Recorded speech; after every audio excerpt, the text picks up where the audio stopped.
What follows isn't spacefaring logic. It's high-velocity madness. The Terran Air Force doesn't just fly, it builds fortresses in orbit.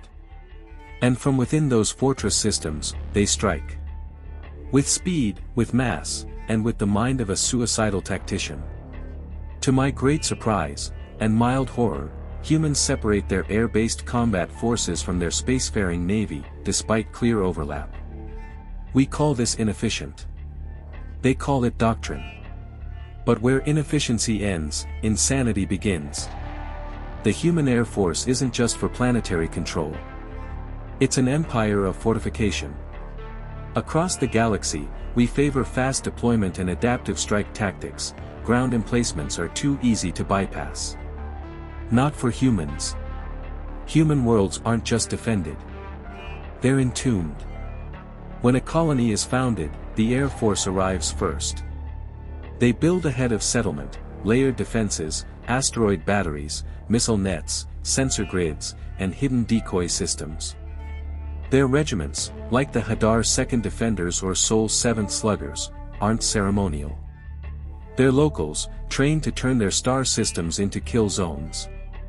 They start small, asteroids converted into micro-fortresses, housing gunners, officers, and long-range railguns.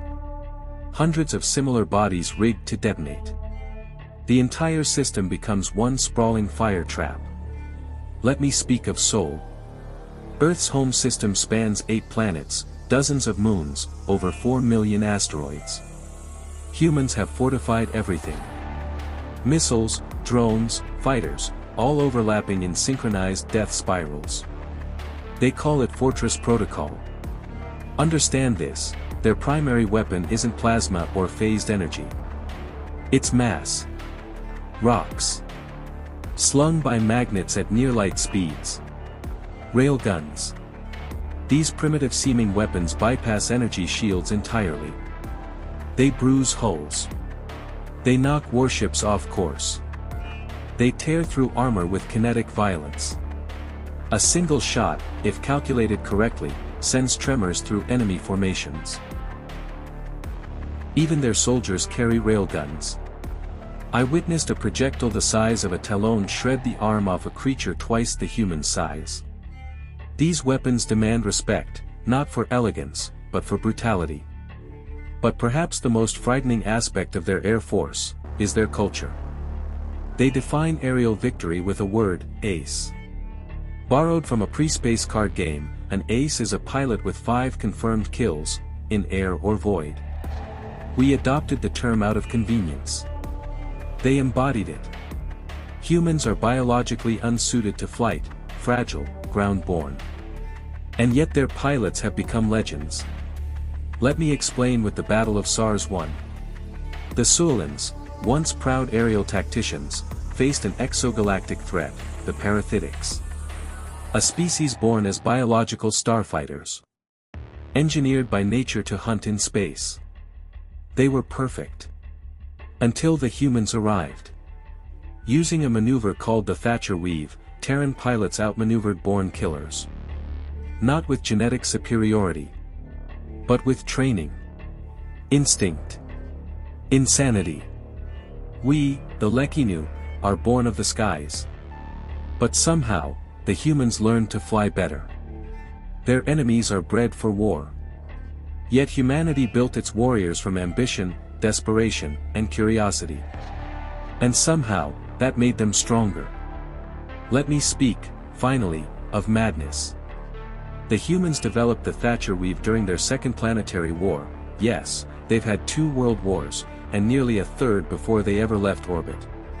The maneuver requires 2 pilots flying side by side. One lures a pursuer. The other swings in behind and attempts a point-blank intercept. Not evasive. Not cautious. Suicidal. Parathytic fighters, bred, not trained, should dominate this contest. Born in the void. Exoskeletal blood turned into chemical afterburners. Their G-force tolerance outmatches every known species. They injure themselves, just to accelerate. Yet in the face of human unpredictability, their instincts failed. Terran fighters, knowing death was likely, locked into high-speed reversal runs, firing only when their allied wingmate had lined up the shot. Any miscalculation? Catastrophe. And still, the humans executed it, again and again. The highest-rated ace in their fleet, 89 confirmed kills. Over 60 credited to Thatcher Weave strikes. Only one known counter: break off pursuit before they bait you into the trap. But breaking pursuit goes against instinct. Most never do. They stay, and die. I've met many of our own pilots unwilling to even simulate the technique. The risk is too high, they say. Humans disagree. This is a force that dominates not with numbers, but nerve. Some wars are lost before they begin. The Thatcher Weave rewrote the laws of pursuit. But beneath all that bravado, buried under armor and cybernetics, waited the Marines. Ready to dive into the heart of the storm? Join Mystic Nature Sci-Fi and follow their descent.